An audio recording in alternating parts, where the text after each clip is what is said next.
హైహై వంశపు మహారాజు కృతవీరుడు మహిష్మతి రాజ్యాన్ని పరిపాలించేవాడు. అతని రాజనీతి దేవతలకే ఆదర్శంగా నిలిచేది. ఆ కాలం నాటి భార్గవ బ్రాహ్మణులు తన రాజ్య పురోహితులుగా నియమించుకుని వారితో అనేక యాగయజ్ఞాలు పూజలు నిర్వహించేవాడు. దానికి ప్రత్యుపకారంగా రత్నాలు బంగారు నాణాలు బ్రాహ్మణుల ముందు కుప్పలుగా పూశాడు.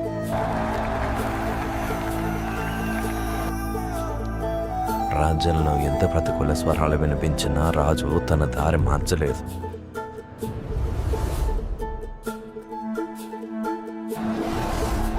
కాలక్రమేణా భార్గవ బ్రాహ్మణులు రాజు కంటే ఎక్కువ ధనవంతులయ్యారు.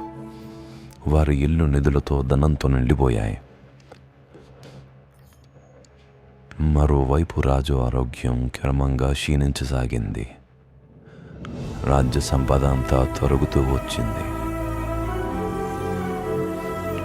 కాలచక్రం ప్రభావంగా కృతవీరుడు ఇహలోకాన్ని వదిలి స్వర్గస్థుడయ్యాడు. శాంతి.